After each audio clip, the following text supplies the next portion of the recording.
reality is we can make it. Love is the way. But remember, love is not a sentiment, it's a commitment. It's a decision to live for we and not just me. Craig, I found something that I hadn't really paid attention to that may be of some help. I was digging and trying to figure out the source of the words e pluribus unum, which you find on the Great Seal of the United States, from many, one, or one out of many. And I discovered that it probably dates from Cicero in ancient Rome. And listen to what Cicero said, how you make e pluribus unum. When each person loves the other as much as himself, it makes one out of many. Craig, love is the way, seeking the good and the welfare of others, not just myself.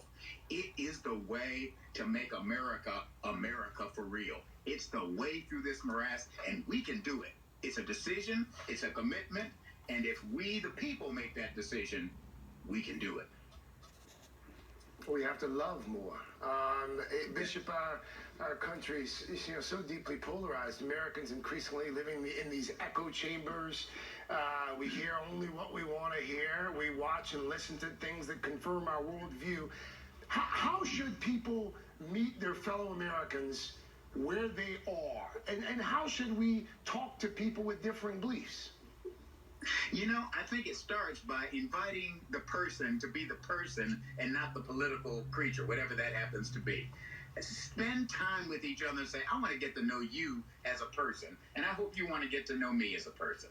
We may be able to discuss issues and things later, but let's start with understanding each other as people. What would happen if we in our churches, our synagogues, our mosques decided that we were going to bring people together across various differences, across our religious differences, across our political differences, and we were going to sit down and eat together and get to know each other and intentionally spend time together. We must re-knit together this union. And if we in the religious community would do it, if we would decide to do it on an individual basis, we could actually make this work. We, the people, can perfect this union.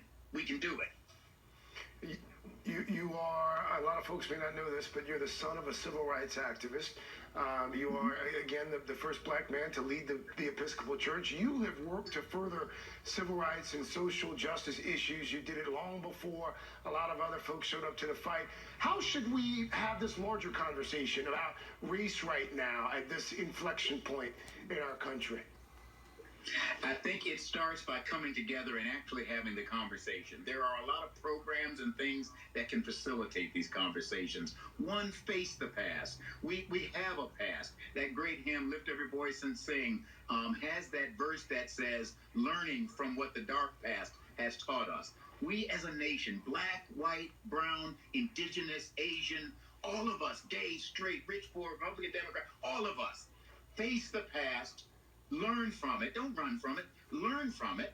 Don't wallow in it.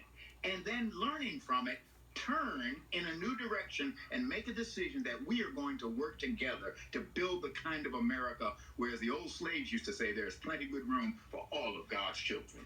And we can do that. Face the past, learn from it. As Maya Angelou said in her poem, On the Pulse of the Morning, history, despite its wrenching pain, cannot be undone, but if faced with courage, need not be lived again. Learn from it, turn, and then build a new future where we can become the beloved community, e pluribus unum, from one, from many, one.